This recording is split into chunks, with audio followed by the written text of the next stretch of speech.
라루는 오두막집에서 탁자 앞에 앉아 글을 쓰고 있었다. 편지를 다 쓰고서 그는 큰 소리로 편지 내용을 읽었다.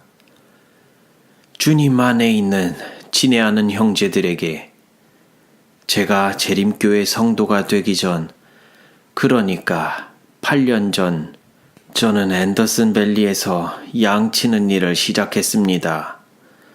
저는 양들을 돌보며 만나는 모든 사람에게 복음의 씨앗을 뿌리고 주님의 영광을 위해 결실을 맺도록 주님께 간절히 기도했습니다. 하지만 지금까지 저의 일은 아무런 열매도 거두지 못했습니다. 그럼에도 불구하고 하나님께서 제가 하는 말과 제가 나눠주고 팔기도 했던 책들에 축복해 주셨습니다. 저는 한 교사와 그분의 가정, 더불어 또 다른 가정이 침례를 받을 것이라고 확신하고 있습니다. 우리는 그분의 학교에서 집회를 가지려 합니다. 부디 늦지 않게 설교자님을 보내주시길 바랍니다. 감사합니다. 여러분의 형제 아브라함 라루. 몇 주가 지나 답장을 받고 그는 즉시 미드나잇을 타고 맥컬럭의 오두막으로 향했다. 현관에서 놀고 있던 어린 버티가 말을 타고 질주하는 그를 보았다. 엄마, 라루 아저씨가 미드나잇을 타고 오시네요. 제가 마중 나가도 돼요? 라루는 잠시 말을 세우고 마중 나온 버티를 집까지 태워주었다. 맥컬럭 부인이 말을 세워두는 곳까지 마중을 나왔다. 뵙게 되어 반가워요, 라루씨. 리지 그레인저가 말하기를 학교에서 이번에 한 설교자분이 오셔서 집회를 여신다고 하시더라고요. 그분이 저희와 함께 지내신다면 저희는 환영이에요. 안 그래도 그 일로 찾아뵌 거랍니다.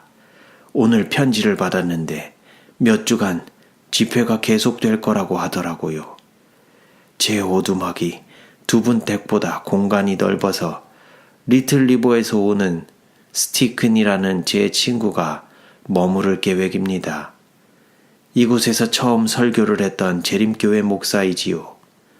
가능하시면 오셔서 요리랑 오두막을 좀 더 예쁘게 꾸미는데 도움을 주셨으면 해서요.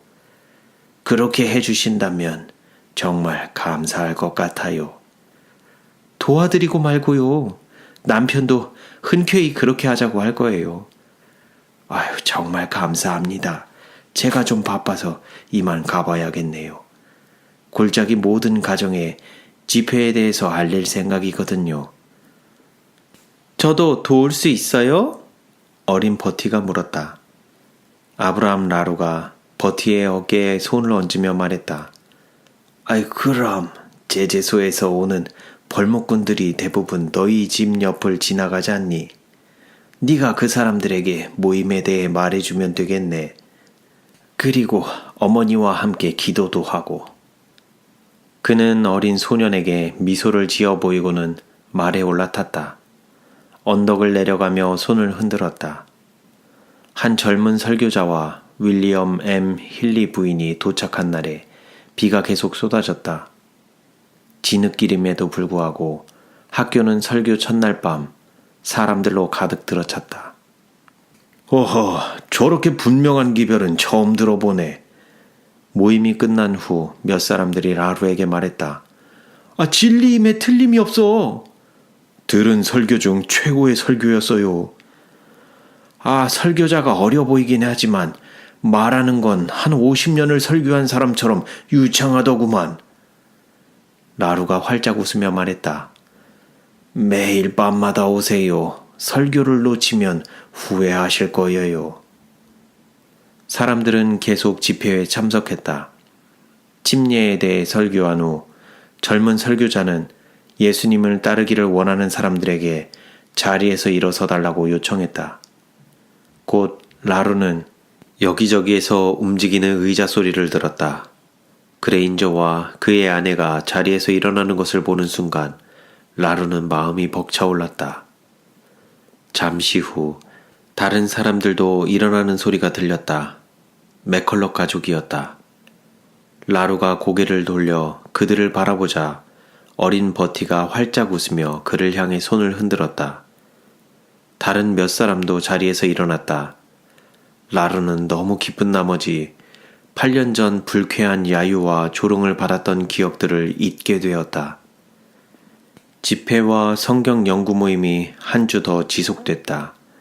그들은 앤더슨 밸리를 가로지르는 강 근처에 모여 행복한 안식일 아침을 맞이했다. 라루는 물가 주변을 거닐면서 바위 위에 자신의 낡은 모자를 벗어놓았다. 어린 앤드류스 그레인저와 버티 맥컬럭이 다가와 그들의 자그마한 손을 라루의 손 위에 얹었다. 라루는 미소를 지었고 이내 자신의 가장 소중한 친구인 하나님께 기도하기 위해 고개를 숙였다. 그날 아침에 해가 비치자 그의 하얀 머리카락이 눈과 같이 반짝거렸다. 침례식 장면을 보자 기쁨의 눈물이 그의 뺨을 흘러 그의 수염마저 눈물 범벅이 되었다. 잠시 후 윌리엄 그레인저가 라루의 주름진 손을 잡았다. 라루 형제님은 저희에게 아버지와 같은 분입니다. 저희를 진리로 이끌어 주셔서 감사합니다. 저와 같이 배우지 못한 양치기마저 하나님께서 사용하실 수 있다는 것이 놀라운 일이지요. 라루는 미소를 지으며 한숨을 쉬었다. 제 나이에도 배움이란 게 가능하다고 생각했다면 저는 선교사가 되기 위해 학교를 다녔을 겁니다. 제가 아끼는 사람들, 바로 선원들을 위한 선교사가 되기 위해서요. 제가 보기엔 지난 8년간 모세가 다녔던 똑같은 학교를 매일 다니셨던 것 같은데요. 그레인저가 말했다. 지난 50년의 삶보다 양을 치면서 하나님의 사랑과 그분의 자녀들을 향한 인내를 많이 배우셨잖아요. 그레인저가 주변 언덕들을 가리켰다. 저기 덤불을 좀 보세요.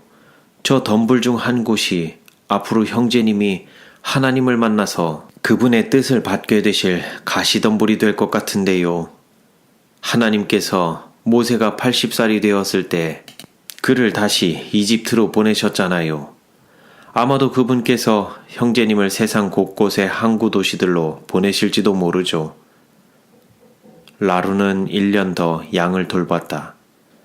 때로는 양들과 홀로 있으면서 거대한 삼나무 숲 가운데서 푸른 하늘을 바라보며 고요함을 즐겼다. 언덕의 덤불들을 볼 때마다 그레인저가 한 말이 계속 뇌리 속을 맴돌았다. 수십 번도 더 그는 덤불 옆에 무릎을 꿇고 질문하였다. 그리고 하나님의 지시를 기다렸다. 매주 그는 작은 학교에서 친구들과 모여 하나님을 예배할 수 있다는 사실로 인해 안식일을 설레는 마음으로 기다렸다. 그들은 함께 성경을 공부했다. 때로는 힐리 목사가 마차를 타고 와서 모임에 함께했다. 그레인저 가족이 떠난 지 수개월이 지났지만 라루는 여전히 그들과의 친교를 그리워했다. 곧 그레인저 부부는 곧 문을 여는 학교가 있어 가르칠 선생님들이 필요하다는 소식을 엘렌 화이트로부터 듣고는 그곳에 교사로 가기로 했다. 윌리엄은 후에 남부 캘리포니아 힐스버그에 위치한 신설된 제7일 안식일 예수재림교 대학의 총장이 되었다. 11월이 되어 언덕의 나무들이 가을 빛깔로 물들었다. 라루는 짙은 붉은색과 오렌지색, 노란 빛깔로 물든 가을 덤불에 마음이 끌렸다. 그는 곁에 앉아 성경을 펼쳤다. 예레미야부터 읽어야겠군. 어디였더라? 33장이었지. 그는 3절을 읽다 멈추고는 다시 그 9절을 읽었다. 이해가 잘 되지 않을 때 그는 3번 정도 큰 목소리로 말씀을 읽곤 했다. 너는 내게 부르짖으라. 내가 내게 응답하겠고 내가 알지 못하는 크고 은밀한 일을 내게 보이리라. 그는 기도했다. 하나님, 제가 줄곧 말씀드려왔었죠. 제가 모세처럼 40년 동안 양을 치기 원하신다면 순종할 거라고요. 하지만 저를 위해 세워두신 거대하고 은밀한 계획이 있으시다면 부디 저에게 말씀해 주세요. 갑자기 그의 마음속에 한 음성이 들려왔다.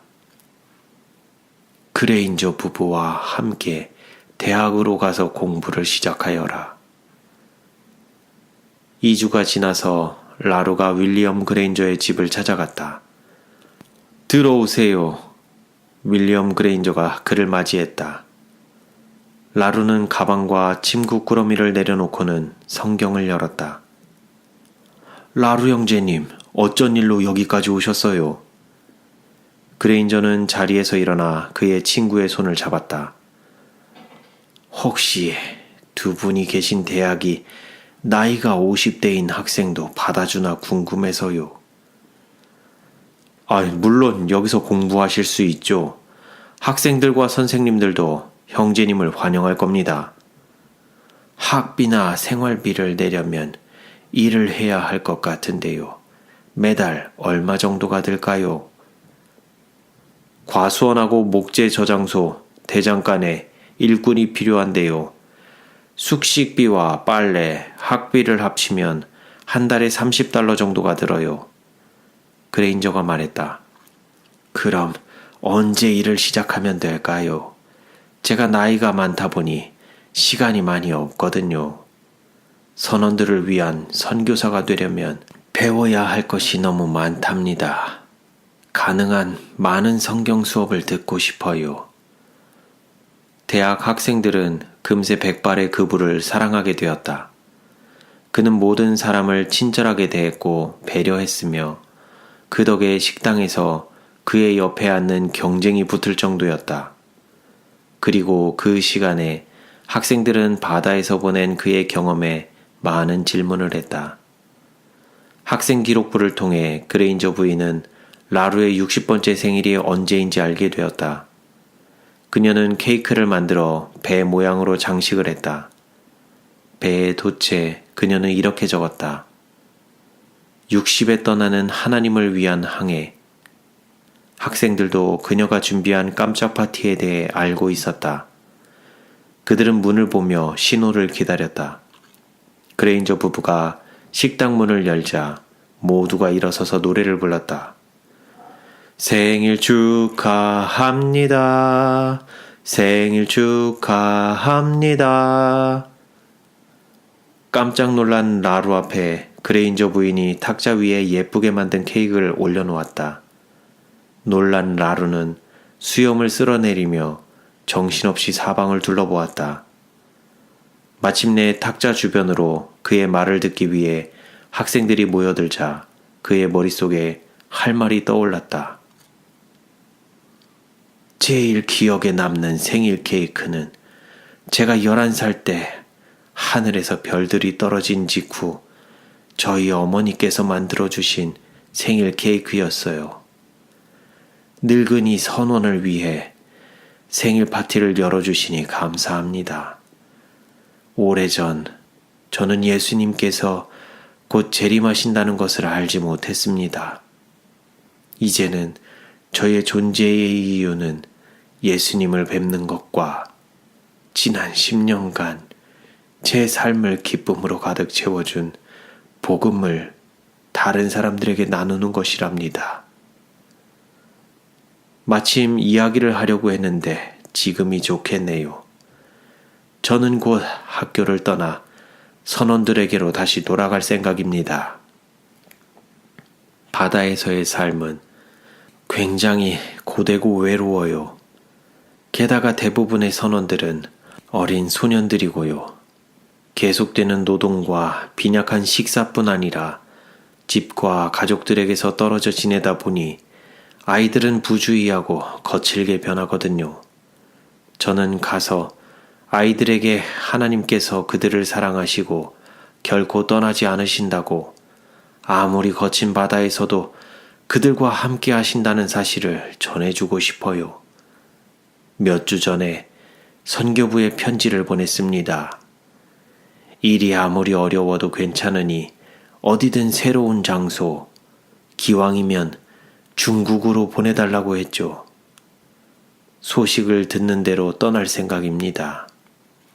이 케이크를 잘라서 먹기 전에 저의 남은 삶 동안 하나님께서 특별한 방법으로 저를 선교사로 사용해 주시기를 머리 숙여 기도해 주실 수 있나요? 그레인저는 기도를 마치고 라루에게 편지를 건넸다. 이게 오늘 오후에 온 편지예요. 아마도 기다리고 계시던 게 아닌가 싶습니다. 라루는 그날 밤 자신의 방으로 가서야 편지를 열어보았다. 편지를 읽으면서 그의 손이 떨렸다. 친애하는 형제 라루 씨, 사역 봉사에 대한 귀하의 지원서를 검토한 결과 선교부에서는 다음과 같은 이유로 거절하게 되었습니다. 첫째, 귀하께서는 중국어를 구사할 줄 모르시며 또한 연세로 보아 배우기에도 시간적 여유가 충분하지 않다고 판단됩니다. 둘째, 교육을 받으신 경험이 적을 뿐 아니라 설교자로서도 경험이 없으십니다. 셋째, 현재 우리의 자금 사정이 좋지 않아 귀하의 선교 봉사를 지원할 수 없을 것 같습니다. 결과적으로 위원회는 귀하께서 유구한 역사에 자긍심이 높고 외국 악마들을 싫어하는 중국의 굳게 닫힌 문을 열기에 적합한 인재가 아니라는 판단을 내리게 되었습니다.